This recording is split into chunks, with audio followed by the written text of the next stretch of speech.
Guys, dah almost 3 bulan aku start dekat 90k followers. So, sempena aku nak reach 100,000, ni lah salah satu barang yang aku nak bagi. 34 inch ultra wide monitor, OLED OLED tu. Tapi bukan yang ni lah, aku akan bagi baru, masih seal lagi. And bukan ni saja, ada beberapa barang lagi yang aku boleh confirm. Satu monitor ni, ada satu mouse harga 400 lebih, dan satu keyboard pun harga 400 lebih. And satu lagi main price, aku tak boleh nak confirm. 4 barang premium tu, bukan special. So apa yang aku nak daripada korang, simple je. Korang tolong share video aku ni, dan kalau boleh share profile aku, sebab sikit lagi aku nak reach 100,000 follower.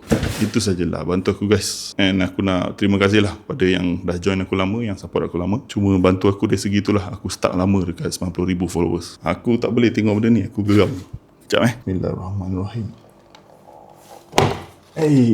Alah, klik ni tak best lah, tak macam yang tu hari. And posting untuk giveaway tu, aku tak boleh jalan lagi, tunggu satu barang tu confirm. And lepas tu baru aku on. Untuk video ni korang tengok je lah, aku unbox salah satu hadiah, AOC Aircon Pro 34 inch ultra wide OLED. Korang tahu kan aku pernah review monitor ni sebelum ni. Baik tau monitor ni, aku ada letak kat description bawah kalau siapa nak tengok review dia. Sebelum tu korang kena follow AOC lah, sebab follow AOC ni salah satu requirement kalau korang nak monitor 34 inch ni. Mana tahu korang dapat ke, aku akan check. Kalau korang tak follow, tak dapat lah.